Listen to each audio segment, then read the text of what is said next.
یہ دو چیزیں ہوں گی تو ہم کامیاب ٹھہریں گے۔ اللہ کی ذکر اللہ کا کیا ہے؟ اللہ کی یاد کو طاری کرنا۔ فکر کیا ہے؟ کہتے ہیں نا یا اللہ ذکر و فکر والی زندگی عطا فرما۔ فکر کیا ہے؟ فکر یہ ہے کہ بڑی مشکل سے دامن میں نیکیاں اکٹھی کی ہیں، اب کہیں شیطان ان کو آگ نہ لگا دے، اب شیطان ان کو چھین نہ لے، بڑی مشکل سے اس راہ پہ چلا ہوں، اب دوبارہ کو اس راہ سے ہٹا نہ دے، اور بڑی مشکل سے میں نے اللہ کا قرب پایا ہے، اب کہیں ایسا نہ ہو کہ کوئی ایسا لفظ نکلے، کوئی ایسی غلطی ہو جائے، کوئی ایسی بدنگاہی ہو جائے، پھر جھوٹ بولا جائے، پھر کسی کا دل دکھایا جائے، کہیں ایسا نہ ہو کہ میرا رب مجھ سے ناراض ہو جائے۔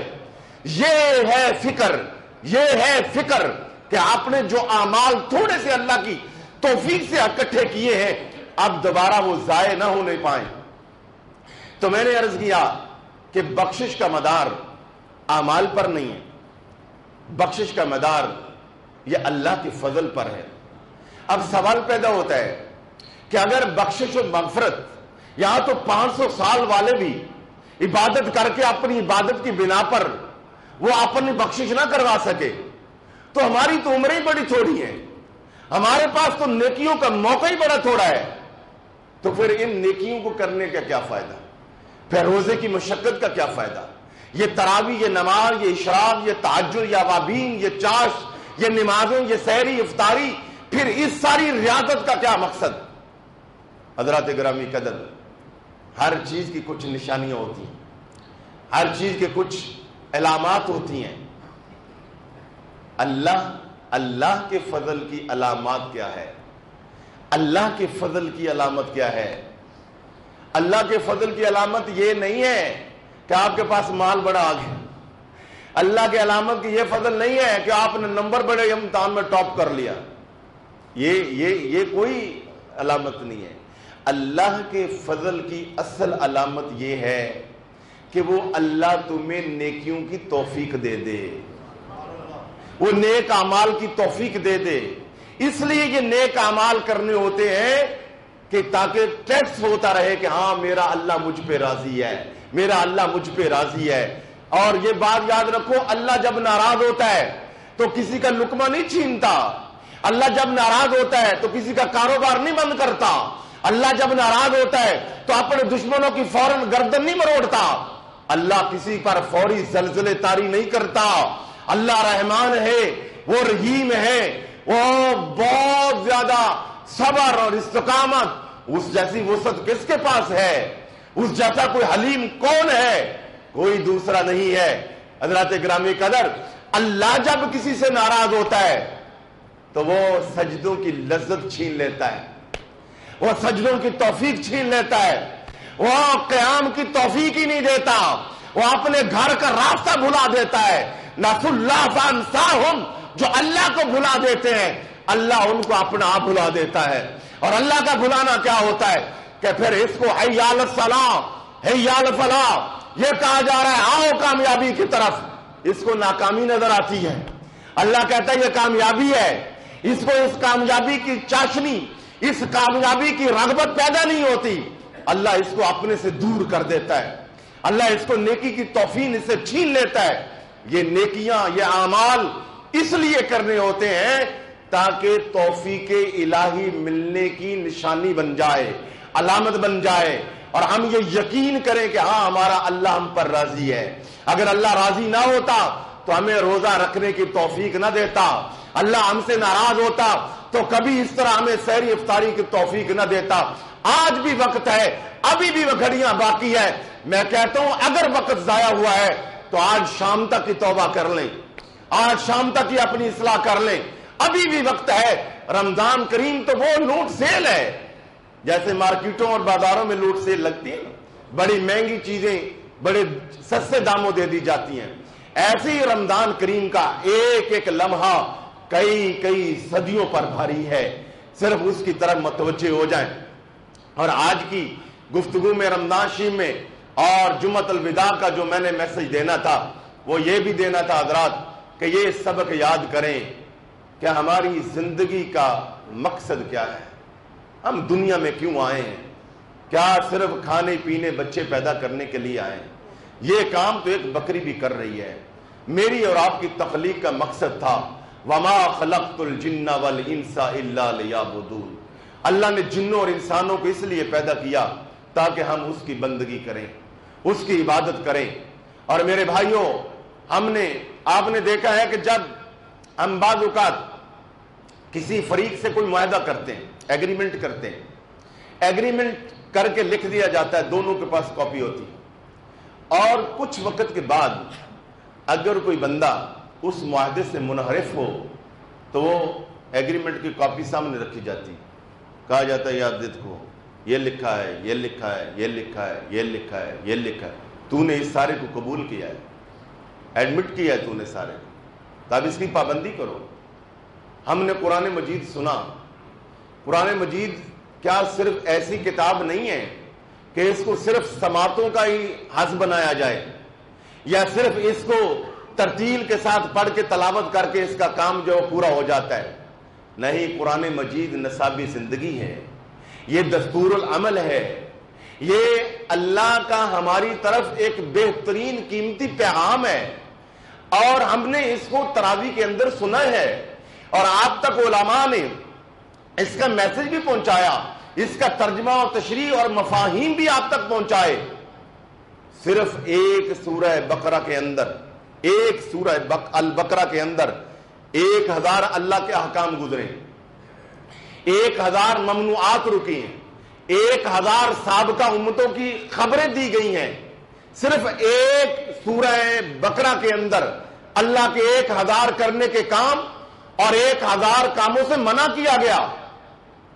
تو یہ ہمیں سوال ہونا ہے کہ تم نے قرآن پاک سنا تھا اور یہاں اللہ کے احکام آپ کو سنائے گئے، تو تو نے کتنا اس پر عمل کیا، کتنے اللہ کے احکام کو اپنے پلے باندھا، اور کتنے احکام کو سن کر تو ذہنی طور پر اپنے آپ کو تو نے تیار کیا کہ ہاں آج کے بعد میں اللہ کے اس امر پر، حکم پر عمل کروں گا اور اللہ کی اس منع کردہ چیز سے منع ہو جاؤں گا۔ تو یہ حضرات گرامی قدر، یہ جو ہم جب فوت ہوتے ہیں تو بڑے آرام سے ہم قبر پر قرآن پڑھاتے ہیں، اس میں کوئی شک نہیں کہ قرآن پاک جہاں پڑھا جاتا ہے وہاں اللہ کی رحمتوں کا نزول ہوتا ہے، مگر یہ بندے اور اللہ کے ایگریمنٹ بھی ہے، کلمہ پڑھ کے سائن کیے ہوئے ہیں، کلمہ طیبہ سے سائن کیے ہوئے ہیں اس ایگریمنٹ پر۔ جب یہ میری اور آپ کی قبر پر پڑھا جائے گا تو جب کوئی حفظ کرنے حافظ بچہ پڑھے گا وَأَقِیمُوا الصَّلَاةَ، تو ادھر اگر ہم نے نہیں پڑھا ہوگا تو فرشتے کان کھینچیں گے، یہ کیا لکھا ہوا ہے؟ وَآتُوا الزَّکَاةَ، قبر پہ پڑھا جائے گا، اللہ پوچھے گا اس کو پکڑو فرشتوں، کیا جو اب اس کی قبر پر پڑھا جا رہا ہے کیا اس کو میرے قاری قرآن نے نہیں سنایا تھا؟ وَآتُوا الزَّکَاةَ، تجھے میں نے کروڑوں روپیہ دیا تھا، کیوں زکات نہیں دی تھی؟ ایمان کی تو میں نے عرض کیا، یہ قرآن جب قبر میں جائیں گے حافظ پڑھے گا وَأَقِیمُوا الصَّلَاةَ وَيُؤْتُونَ الزَّکَاةَ، ہاں بھی تو نے زکات دی تھی۔ حافظ پڑھے گا وَبِالْوَالِدَيْنَ حُسْنًا، کہ والدین کے ساتھ حسن سلوک کرو، تو نے نہیں کیا تھا، وہاں جوتے پڑیں گے، وہاں کہا جائے گا کہ کیا تو نے اپنی نظروں کو جھکایا تھا، وہاں پر یہ سارے مسائل احکام بیان ہوں گے۔ تو میرے بھائی، جہاں قرآن کریم کی رحمت ہوگی وہاں اس ایگریمنٹ کے بارے میں بات پرسش بھی ہونی ہے۔ بہت سارے لوگ ماض اس لیے داڑھی نہیں رکھتے کہ جناب میں نے داڑھی رکھ لی، مجھ سے جھوٹ بولا جاتا ہے، میں نے داڑھی رکھ لی، مجھ سے کوئی اس طرح کی کمی بیشی ہو جاتی، لوگ کیا کہیں گے، داڑھی رکھ کے ایسے کر رہا ہے۔ بابا جان، میرے بھائی جان، داڑھی رکھنا سنت ہے، آپ نے اس سے فرض ادا کیا ہوا ہے، آپ نے کلمہ پڑھا ہوا ہے، آپ نے کلمہ پڑھا ہوا ہے۔ اگر کلمہ پڑھ کے تمہیں اپنے اعمال کی شرم نہیں آتی تو داڑھی کا درجہ کلمے سے بھی بعد میں ہے، پہلے کلمہ ہے، پھر آپ کلمہ پڑھ کے دائرہ اسلام میں آئے، تب جا کے آپ کو داڑھی کی مبارک سنت جو ہے وہ اس کی بہار نصیب ہوئی ہے نا۔ تو اس لیے یہ بالکل شیطانی بہکاوا ہے میرے بھائیوں، زندگی کا پتہ کوئی نہیں ہے، اور آج تک کوئی بندہ بتاؤ نمازیں پڑھنے لگا ہو تو اس کے کاروبار میں کمی آئی ہو، کوئی ایسا حج ہی دکھاؤ حج پر پیسہ خرچ کیا ہے تو غریب ہو گیا ہو، آج تک ایسا بندہ نہیں آپ دکھا سکتے جس نے اپنے مال سے زکات دی ہو پھر غریب ہو گیا ہو، میرے رسول نے قسم اٹھا کے فرمایا ہے جو اللہ کی راہ میں مال خرچ کرتا ہے اللہ اس میں اضافہ ہی کرتا ہے۔ اس لیے میرے بھائیوں یہ شیطانی بہکاوے ہیں، یہ رمضان کریم کی بابرکت گھڑیاں ہیں، ارادہ کرو آج کے بعد زندگی کا پتہ کوئی نہیں ہے، سنتوں بھری زندگی گزارنے کی کوشش کریں۔ اور اس کا یہ مطلب نہیں ہے کہ آپ یہ ارادہ کریں گے تو یہ دنیا گل و گلزار بن جائے گی۔ میں یہ بھی آپ کو کوئی اس طرح کی باتیں نہیں سناتا، نہیں، میرے رسول پاک صلی اللہ علیہ وسلم وضو فرما رہے تھے، ایک صحابی وضو کروا رہے تھے اور وضو کا پانی نیچے کو جا رہا تھا، نیچے کو۔ اس نے کہا یا رسول اللہ مجھے آپ سے بڑی محبت ہے۔ اچھا مجھ سے بڑی محبت ہے؟ ہاں۔ اب میں دیکھ لو یا رسول اللہ بہت محبت ہے۔ اب میں دیکھ لو یا رسول اللہ بہت محبت ہے۔ یہ پانی وضو کا پانی نیچے جاتا دیکھ رہے ہو، نیچے گہرائی کی طرف؟ ہاں یا رسول اللہ دیکھ رہا ہوں۔ فرمایا پھر میرے ساتھ محبت کرو گے نا پھر دنیا کے غم اور بلائیں اس طرح ٹوٹ کے آئیں گی، یعنی ان کو برداشت کرنا پڑے۔ پر جس نے جتنی بڑی محبت کی ہے اس کی راہ میں اتنی بڑی کربلا آئی ہے، مگر جب اس نے کربلا عبور کر لی ہے تو پھر اللہ نے اسی کے نام کے ڈنکے بج رہے ہیں، آج انہی کی قبروں پر چراغ جل رہے ہیں، آج دنیا انہی کو اصالے ثواب کر رہی ہے، آج گھر گھر نگر نگر انہی کے نعرے بج رہے ہیں جنہوں نے رسول اللہ کے نام پر مسائل اور مسائل آئے برداشت کیے۔ یہ زندگی تو گزر جانی ہے۔ الغرض زندگی کا مقصد میں نے عرض کیا کہ اللہ کی عبادت اور اللہ کی بندگی۔ زندگی کا سب سے بڑا ٹارگٹ کیا ہونا چاہیے؟ سب سے بڑا ہدف زندگی کا کیا ہونا چاہیے؟ اللہ کی محبت۔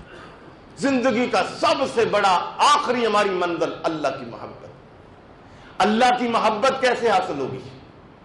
اللہ کی محبت کے حصول کا طریقہ کیا ہے؟ اللہ اکبر۔ اللہ کی محبت کا طریقہ یہ ہے کہ دل، اللہ کی محبت کا ٹھکانہ ہے دل۔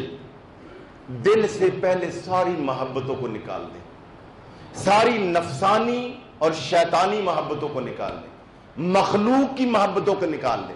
اور میں یہ عرض کروں کہ جہاں مخلوق کی محبت کہا جاتا ہے اس کا مطلب بیوی، بچے، والدین، بہن بھائی، اولیاء، انبیاء یہ نہیں ہے۔ یہاں مخلوق سے مراد وہ مخلوق جو نفسانی خواہشات کی طرف لے کے جائے، اس مخلوق کی محبت نکال دو۔ جب اس کی محبت سے دل کو خالی کر دو گے تو اللہ کی محبت کے پہرے بیٹھ جائیں گے۔ اچھا ایک دفعہ مخلوق سے کٹ کر اللہ کے ہو جاؤ، حقیقت بات یہ ہے کہ اللہ کی نسبت سے مخلوق تمہاری ہو جائے گی، مخلوق تمہارے پیچھے ہو جائے گی اور راستے خود بخود کھلتے جائیں گے۔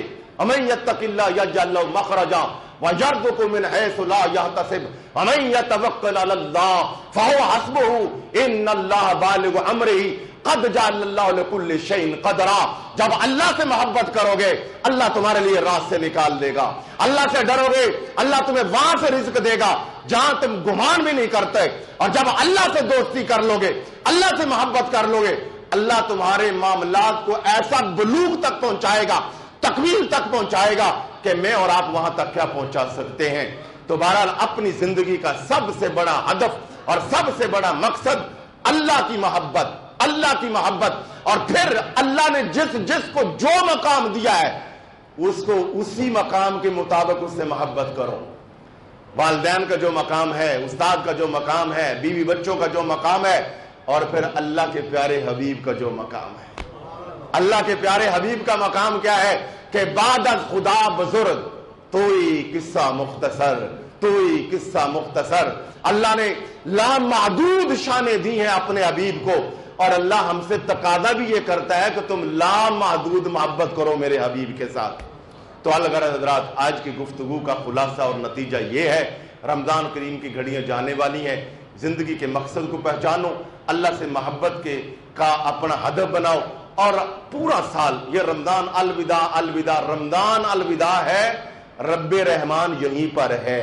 جو تربیت پائی ہے اس کو پورے 11 مہینے جاری رکھنا ہے، ہاں جی، اسی تہجد کو اسی طرح جاری رکھنا ہے۔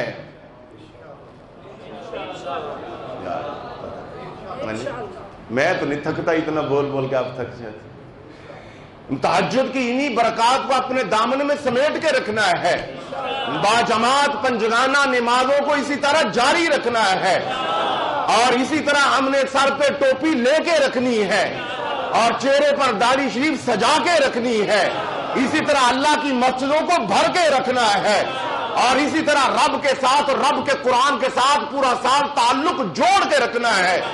وآخر دعوانا رب العالمین۔